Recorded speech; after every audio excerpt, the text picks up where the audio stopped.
Salve. Saudara-saudariku, umat Katolik. Doktrin sola scriptura atau hanya Alkitab, yang selama berabad-abad diagungkan oleh dunia Protestantisme sebagai pilar utama iman, pada hakikatnya adalah sebuah anomali teologis yang tidak memiliki dasar, baik secara logika maupun di dalam teks kitab suci itu sendiri. Ketika seorang pemuda bernama Kel berhadapan langsung dengan katekese yang tajam dan alkitabiah dari Romo Cafe, selubung ilusi tersebut langsung runtuh total. Kel menyadari sebuah kebenaran yang sangat benderang dan tidak terbantahkan, yaitu bahwa Alkitab sendiri secara eksplisit menolak prinsip sola scriptura. Pondasi utama yang meruntuhkan pemahaman lama Kel adalah ketika Romo Cafe membedah teks dari 2 Tesalonika 2 ayat 15. Di dalam ayat tersebut, Rasul Paulus memberikan perintah yang sangat tegas kepada jemaat di Tesalonika untuk berdiri teguh dan memegang tradisi-tradisi yang telah diajarkan, baik secara lisan maupun secara tertulis. Ayat ini menjadi bukti valid bahwa otoritas pengajaran para rasul tidak pernah dibatasi hanya pada apa yang tertulis dalam teks kitab suci. Rasul Paulus membagi wahyu Tuhan ke dalam 2 jalur pengetatan iman yang sama-sama mengikat, yaitu tradisi tertulis yang kelak dikanonisasi menjadi perjanjian baru, dan tradisi lisan atau tradisi suci yang diwariskan langsung kepada para penerus rasul. Menolak salah satunya sama saja dengan melanggar perintah Alkitab itu sendiri. Melalui diskusi tersebut, Kel juga disadarkan pada kontradiksi logis atau sifat self-defeating dari doktrin sola scriptura. Doktrin ini menyatakan bahwa hanya Alkitab satu-satunya otoritas mutlak bagi iman Kristen. Namun ironisnya, tidak ada satupun ayat dari Kejadian hingga Wahyu yang menuliskan premis tersebut. Dengan kata lain, sola scriptura adalah dogma non-alkitabiah yang justru diciptakan oleh manusia pada abad ke-16. Mengetahui fakta bahwa doktrin ini merupakan lingkaran setan yang cacat logika, Kel menyadari bahwa mempertahankan prinsip tersebut adalah tindakan yang sia-sia dan tidak rasional. Selain kecacatan logika, Romo Cafe juga membuka mata Kel mengenai sejarah real kekristenan mula-mula, di mana umat Kristen purba beribadah, bertumbuh, dan bahkan mati martir tanpa memiliki Alkitab Perjanjian Baru yang utuh seperti sekarang. Mereka dibimbing oleh tradisi suci yang hidup secara lisan, sebelum akhirnya magisterium Gereja Katolik secara resmi menetapkan kanon Alkitab melalui Konsili Hippo pada tahun 393 Masehi, dan Konsili Kartago pada tahun 397 Masehi. Sungguh tidak masuk akal jika seseorang menerima Alkitab sebagai firman Tuhan yang sah, namun di saat yang sama menolak otoritas gereja dan tradisi yang telah melahirkan serta menjaga Alkitab tersebut. Alasan mendalam lain yang memicu keputusan tegas Kel untuk meninggalkan sola scriptura adalah kejenuhannya melihat perpecahan tanpa akhir di dunia Protestantisme. Ketika setiap individu memegang prinsip bebas menafsirkan Alkitab sesuka hati dengan klaim bimbingan Roh Kudus masing-masing, yang terjadi bukanlah kesatuan iman, melainkan anarki teologis yang melahirkan puluhan ribu denominasi yang saling bertolak belakang. Kristus tidak meninggalkan umatnya dalam kekacauan egoistik seperti itu. Sebaliknya, dalam Matius 18 ayat 17, ia mendirikan satu gereja yang nyata sebagai pemutus perkara teologis yang hidup. Setelah melihat sinkronisasi yang sempurna antara ayat 2 Tesalonika 2 ayat 15, fakta sejarah gereja, dan logika iman yang dipaparkan oleh Romo Cafe, Kel akhirnya mengambil langkah iman yang berani dan cerdas. Ia menolak untuk terus tunduk pada doktrin buatan manusia yang terbukti omong kosong dan runtuh total di hadapan firman Tuhan. Pemuda ini memilih melangkah keluar dari bayang-bayang sola scriptura dan kembali ke pangkuan Gereja Katolik, satu-satunya bahtera yang menjaga kemurnian wahyu Allah secara utuh, baik lewat kitab suci maupun tradisi suci, di bawah bimbingan magisterium yang hidup.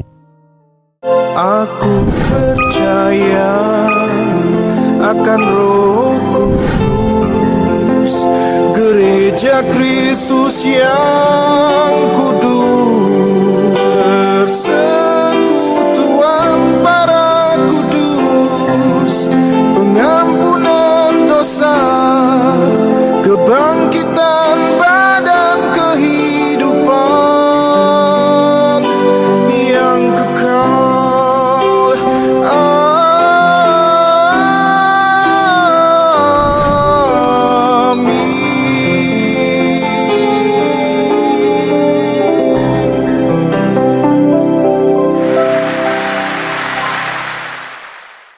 Romo, mana yang lebih tinggi, Alkitab atau tradisi suci? Kalau ada tradisi yang seperti tidak tertulis di Alkitab, bagaimana itu, Romo?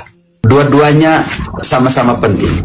Sebelum kita masuk kepada tahun penulisan kitab suci, kita harus lihat di sini bahwa berpegang teguhlah kepada ajaran yang kami sampaikan kepadamu, kepada kalian melalui lisan dan tertulis. Kita baca kembali dari situ, kita lihat kalau lisannya mana, tertulisnya mana. Itu yang kau maksudkan, begitu ya, Kel? Siap. Oke, kita lihat dulu. 2 Tesalonika 2 ayat 15 dibaca pelan-pelan. Sebab itu berdirilah teguh dan berpeganglah pada pengajaran yang kamu terima dari kami, baik secara lisan maupun secara tertulis. Di situ ada 2 tradisi atau tidak? Berpegang teguhlah kepada apa yang kami ajarkan kepadamu, yang kami teruskan kepadamu melalui lisan dan Tertulis. Di situ disebut pertama tertulis atau lisan? Lisan. Karena itu kita bongkar tahun-tahun penulisan kitab Suci. teman-teman. Pentateuch, lihat ini, tradisi oral. Yang titik-titik kecil ini tradisi oral. Yang kedua, kompilasi kecil yang sedikit panjang.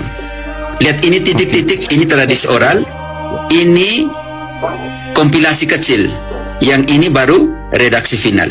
Oke, kita mulai dari Pentateuch. Tradisi oral dimulai dari tahun 1800 zaman Abraham. Oke, pelan-pelan, lalu namanya kompilasi kecil, tulisan-tulisan kecil baru dimulai dari tahun 800, yaitu zaman Nabi.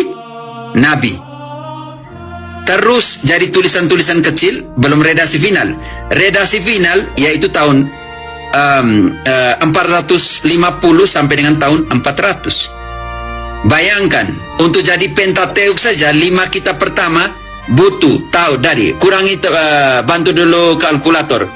1800 dikurangi 400. Berapa tahun untuk jadi Pentateuch secara tertulis?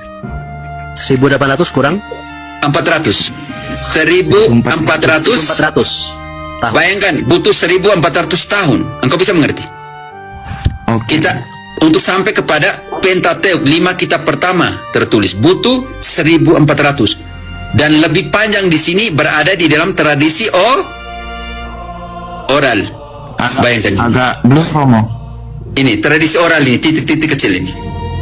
Iya. Lebih panjang, dan kompilasi kecil namanya, tulisan-tulisan kecil itu lebih pendek, dan redaksi final kumpulan dari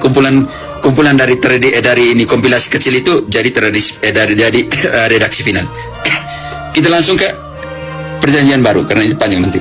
Perjanjian Baru, lihat Yesus tahun 33. Engkau bisa lihat Yesus tahun 33. Oke. Paulus, dari Yesus sampai dengan Paulus, dari 33 sampai dengan tahun 49, karena itu Tesalonika.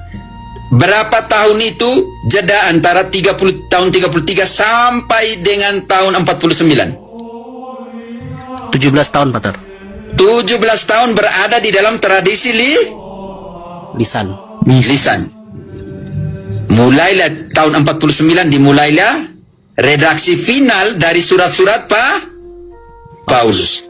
Injil dari tahun 30 sampai dengan tahun 70. Frater, berapa tahun di situ? Injil dalam tradisi oral, tradisi lisan.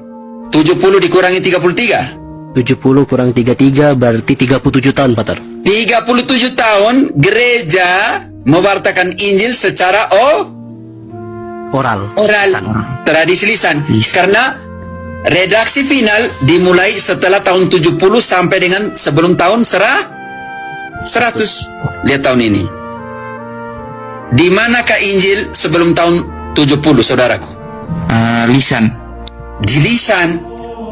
Sekarang bagaimana para rasul memahami 2 tradisi itu? Oke, kita ambil sampel yang paling bagus, yaitu dari Santo Yohanes. 1 Yohanes 1 ayat 1. Yohanes menekankan tradisi tertulis. Apa yang telah ada sejak semula, yang telah kami dengar, yang telah kami lihat dengan mata kami, yang telah kami saksikan, dan yang telah kami raba dengan tangan kami tentang firman hidup, itulah yang kami tuliskan kepada kamu. Itulah yang kami. Jadi para rasul menuliskan tentang Yesus. Bisa mengerti? Tetapi engkau tanya, kalau begitu tradisi mana yang dipilih oleh Yohanes? Yohanes lebih memilih tradisi tertulis atau tradisi lisan. Itu ada dalam suratnya. 2 Yohanes 1 ayat 12. Kita akan menemukan Yohanes lebih memilih tradisi lisan. Sungguh pun banyak yang harus aku tulis kepadamu. Aku sendiri tidak mau melakukannya dengan kertas dan tinta. melainkan aku berharap datang sendiri kepadamu dan berbicara berhadapan muka dengan kamu. Supaya Supaya sempurnalah sukacita kita. Yohanes lebih memilih apa? Berhadapan muka langsung berbicara. Tradisi apa? Lisan. Bagaimana Protestan berhadapan dengan surat Yohanes ini? Kel, engkau yang Protestan, Yohanes memilih, saya tidak memilih ini tinta dan kertas, tapi saya memilih untuk berhadapan omong langsung supaya sukacitamu sempurna. Artinya Yohanes lebih memilih apa? Lisan. Engkau bayangkan, Kel, pendeta Protestan baca ayat ini, engkau bayangkan dia punya muka merah atau tidak? Kabur. Karena itu Yohanes sendiri dalam Yohanes 21 ayat 25 dia bilang bagaimana?